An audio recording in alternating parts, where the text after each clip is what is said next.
Eh bien, le résultat est ce qu'il est. C'est-à-dire loin d'être parfait, mais j'ai quand même fait ce que je pouvais pour essayer de te faire ressembler le plus au bon vieux Père Noël. C'est pas une véritable œuvre d'art, hein, c'est clair. Mais j'y ai quand même mis tout mon cœur et j'ai abattu un travail colossal. Déjà, pour arriver à ce résultat, je me suis basé sur les illustrations des contes de Noël. Tu sais, ce genre de livres ringards qu'on lit à nos chères têtes blondes, histoire de leur faire gober l'existence de ce cher Papa Noël. Le pire, c'est que pendant les premières années de leur enfance, on y arrive facilement, n'est-ce pas ? Heureusement, un peu plus tard, certains et certaines, plus éveillés que d'autres, balancent la terrible vérité et provoquent bien sûr aussi une énorme déception pour les plus rêveurs d'entre nous.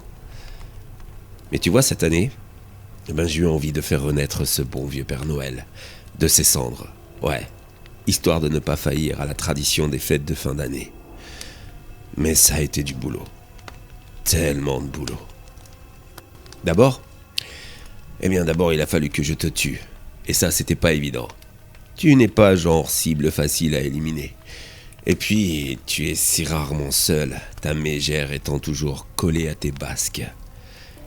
Il a donc fallu que je trouve un prétexte pour te faire sortir de chez toi. Pour t'emmener dans ton atelier. Je t'ai demandé un service et comme tu es serviable, eh bien, tu l'as fait. T'as toujours été comme ça d'ailleurs, prêt à aider les autres, te montrant sous ton meilleur jour, alors que tu es loin d'être ce que tu laisses paraître. Mais ça on est peu à le savoir, n'est-ce pas ? Tu sais, j'ai pas oublié pour maman. J'ai pas oublié pour son suicide. J'ai pas oublié pour ses appels au secours que tu as laissés sans réponse. Mais bon, revenons à nos moutons. C'est Noël, et quoi de plus logique qu'un beau Papa Noël pour cette fête ? Comme je l'ai dit précédemment, te tuer n'a pas été une mince affaire, car bougre de con que tu es, il a fallu que tu te défendes. Du coup, la manière douce que j'avais prévue, c'est-à-dire t'étrangler, s'est quelque peu transformée. Heureusement, dans ton atelier, il y a tout ce qu'il faut pour le passage à l'acte. Je t'ai donc défoncé la boîte crânienne à coups de clé anglaise. Et quand je dis défoncer, c'est un bien faible mot. Il y avait une sacrée asymétrie entre ton côté droit et ton côté gauche de la tête. Le droit était vraiment bien enfoncé.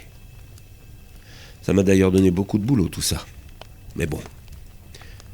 Tu sais, je me souviens comment quand j'étais enfant, et alors que je souhaitais jouer avec des occupations de mon âge, tu m'obligeais à t'aider au garage, en me criant dessus.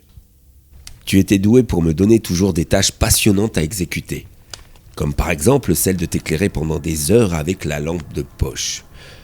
Je me souviens de mon bras qui tremblait à force de garder cette position, et de la claque que je prenais si je n'éclairais plus le bon endroit. Mais t'as toujours été malin, n'est-ce pas ? Tu t'es toujours bien rattrapé, surtout devant les autres, en m'achetant par exemple tout ce dont je désirais, surtout à Noël. Noël. Cette fête où, étrangement, tu devenais beaucoup plus gentil avec moi. Comme si tu voulais te racheter de tout ce que tu m'avais fait subir pendant l'année. Je me souviens même que quand j'étais petit, tu t'habillais en Père Noël. Après, tu n'étais pas très crédible déjà puisque tu étais bien trop mince et bien trop jeune aussi. Mais tu le faisais. Comme pour te racheter, c'est ce que je disais. Tu sais, toi qui m'as appris à être méticuleux, à quel point les détails font partie de la perfection, et en ce sens d'ailleurs je te remercie, eh bien, pour qu'en Père Noël tu sois représentatif de ce dernier, j'ai eu énormément de boulot. J'ai commencé par t'ouvrir sur toute la longueur, telle une noix. Une fois fait, je t'ai vidé de tous tes organes. Je t'avouerai que c'était pas très agréable. C'était gluant, liquide, chaud, c'était dégueulasse. Mais il fallait bien ça pour pouvoir ensuite te bourrer de paille. L'objectif était de te constituer un bon gros ventre de Papa Noël. J'ai bien sûr essayé de refermer le tout, mais les coutures ont craqué plusieurs fois. Heureusement, dans ton atelier, tu avais une grosse agrafeuse. J'ai bien aimé agrafer ta peau. C'était une sensation étrange, mais j'avoue y avoir pris du plaisir. Après avoir façonné ta silhouette de Père Noël, j'ai dû m'atteler à redresser ton crâne. Comme je l'ai dit, il était asymétrique. Alors, j'ai dû te scalper. Et puis j'ai essayé de glisser une espèce de plaque en fer arrondi au milieu de ta boîte crânienne brisée, où se trouvaient d'ailleurs quelques morceaux de ton cerveau. J'avoue que c'était assez dégueulasse, je dois en convenir, mais finalement le résultat est plutôt satisfaisant. Tu as presque le crâne arrondi comme avant que je ne te l'éclate. Et puis de toute façon avec le bonnet, ça ne se voit pas, donc... Toujours dans un souci de perfection, ensuite, il a fallu que je m'intéresse à l'aspect de ton visage. Tu sais que tu as toujours fait plus jeune que ton âge, et du coup ça ne m'a pas facilité les choses non plus. Il te fallait un visage plus marqué par le temps. Un peu comme celui du monsieur à la camionnette bleue. Lui, il ressemblait beaucoup au Père Noël. Alors du coup, je t'ai, disons, fabriqué des rides, à coups d'acide et de scalpel. Bon, ça saignait fort, mais après un gros nettoyage, je peux dire que ça rend plutôt pas mal. Un joli Père Noël empaillé. Alors, sache-le, je t'ai pris un déguisement de bonne qualité. Et puis là, tu vois, je t'ai installé, juste à côté du sapin, sur la chaise en bois. J'ai d'ailleurs dû te clouer dessus car tu avais tendance à tomber sur le côté. Ah oui, j'ai dû aussi te mettre un œil de verre. Enfin, un faux œil. Je l'ai pris sur un de mes nounours, car le tien ressortait trop du côté où je t'ai enfoncé le crâne. Cet œil qui ressortait sur ton visage ensanglanté, d'ailleurs, on aurait dit une olive sur une pizza. Ça m'a donné faim. Et du coup, après t'avoir bien préparé, j'ai dressé la table. Je me suis préparé à manger.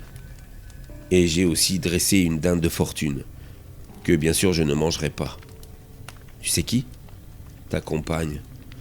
Oui, tu sais, celle par qui tu as remplacé maman, et qui n'a jamais su me saquer. J'ai toujours trouvé qu'avec sa petite taille, son embonpoint et son visage rosé par l'alcool, elle ressemblait à un petit cochon, à une petite dinde. Je l'ai donc éventrée, écartelée, et je l'ai bourrée de marron. Tu vois, papa, même ce soir, j'ai fourré la dinde de Noël. Tu dois te demander pourquoi tant de haine. Je t'ai donné quelques raisons d'ailleurs. Ton abandon vis-à-vis de maman, ta façon de me traiter lorsque j'étais enfant, et surtout cet art de faire semblant que tout allait bien. Tes mensonges, car oui, tu as toujours été un menteur. Et d'ailleurs, l'un de tes premiers mensonges m'a détruit à vie. Ouais, tu sais l'existence même du Père Noël et de cette fête. Si seulement tu m'avais dit la vérité. Si seulement tu m'avais dit que le Père Noël n'existait pas.